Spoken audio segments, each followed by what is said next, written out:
and owners make sure that they have the right talent in place, that they have the resources necessary so they can meet their goals and objectives. Nice. How long have you been in this industry? Um, Over 10 years now. And Yes. tell me, I've heard you've worked for some nice-sized companies. I have. I have worked for Beckman Coulter. I have worked for Clark Dietrich. I have worked for Miami-Dade County. I have worked for ADP. So that gives me a little bit of experience in different industries Right. and also in different roles. So I have an understanding of what are the challenges for businesses, whether it's manufacturing, whether it's IT, whether it's finance, whether it's a PEO or human capital like ADP, which is a Right. large company. So it gives me kind of an insight on what some of the struggles and some of the challenges that day-to-day businesses face. So what do you feel is the most number one problem that most of the companies have problems with? Right. Employees.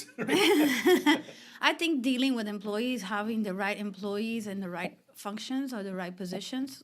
Sometimes you have a lot of talent, but you don't know what to do with it. And nowadays unemployment is low, which means that recruitment could be challenging in finding those right positions and the right people to make sure that you are moving forward with your business goals. It's difficult. Right. So I think that's one of the challenges. Compliance is another issue. What is compliance? What does that mean? Compliance means that you follow the rules, What so you rules? stay out There's of rules? all kinds of there are all kinds of rules. The Department of Labor has rules. We have rules around, who could we hire, what are the hours, those types of things. Make sure that you have safe employees. You have an employee that's driving all the time. Do they have a clean record? What kind of exposure do you have as a company? What is the liability when you hire somebody that maybe has not the best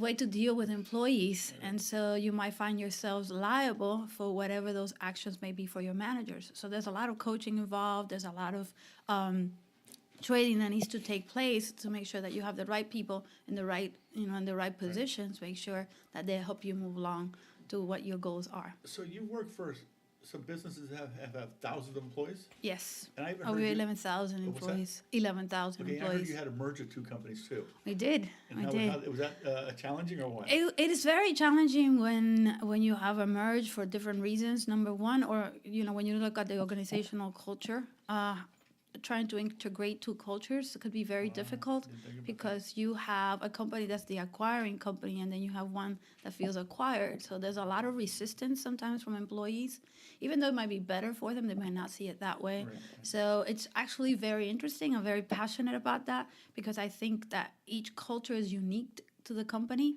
and how it emerges after an acquisition is very interesting, and it's very telling whether or not this company is going to be successful. Nice, nice. And now, I've had several businesses, and I've never had an HR person.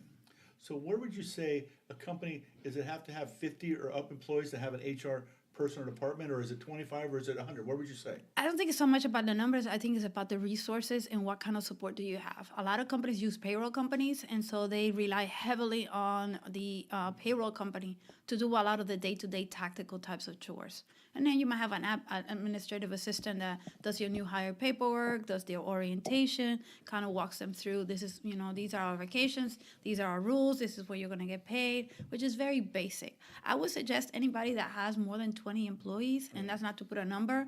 A lot of people have 20 employees and they're very self-sufficient, and it's very easy to manage that, but have at least somebody that is advising you and coaching you and guiding you so that you stay in compliance and out of trouble Nice, at nice. best. And now, you're saying, but payroll companies are doing it. Would you recommend a payroll company doing your HR? Or do you feel No. I think payroll companies have a role, and you have some companies that beyond payroll, they offer the benefit support, they offer the benefits piece, they offer the compliance piece. So it depends on what you want to get. It's like a menu.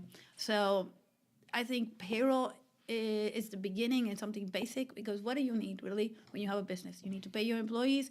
You need to make sure that they get their benefits. If you're, if you need to offer benefits for them, you need to make sure that you're compliant, and those types of things are very basic. So you may get that from a payroll company that will give you those services, or you could get it from having somebody come in on a temporary basis. You could have it as a contractor, but you definitely want to get somebody to advise you. Right. Somebody like HR for contractors. Yes, Yeah. that's And that- possible. That would be an outsource. Yes. They don't have to have a full-time HR person, somebody. No. And what would you say, a business of 10 employees, how many hours a month do you think they would need your services? I think it depends, because you have businesses that are starting up and they're ramping up and they're hiring a lot of people. Then you have businesses that have been established for a long time and they might get 1 or 2 hires. So it depends a lot on the business and what is it that you need. Are you doing payroll in-house? Are you doing, do you have a company that's doing that for you? Right. So there's a lot of things that make, and different companies have different needs in terms of what industry.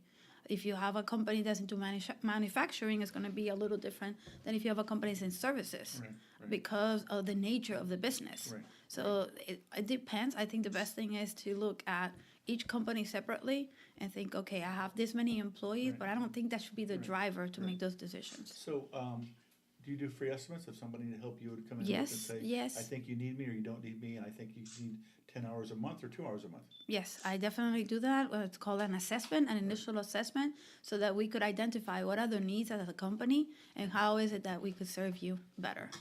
Well, I appreciate you being in my world and helping me through my HR needs. It's great to have somebody you can rely on and depend on, and pick up a phone and say, hey, or send an email or a text, and Definitely. things can be solved like that. But you Definitely. have to have relationships with you. You can't just do it for somebody you don't know. No. You gotta have a relationship and know a little bit about their business, so when they call you, oh yeah, this is how you should handle it or not. I think the relationships and having those contacts and building that trust is critical, just because a lot of times we live in a world that's very fast paced, but we have to make sure that we have what's needed to make the business run smoothly. And just have that conversation. Sometimes people like going back and forth on emails, and you could probably, resolve that issue with a 5-minute conversation. Yeah, I know for some reason people don't like to talk to people anymore. I'll be driving down the road and I'll see a friend and I'll roll down the window. My daughter will duck. She doesn't want to talk to. That's your teacher, Casey knows. So, how do people find you? How do people find me? Well, we have a website, HR for Contractors, and you could reach out to me there, and I'll be happy to get back to you. Or you can contact me and I can make sure I can get you connected with her. Definitely. For sure.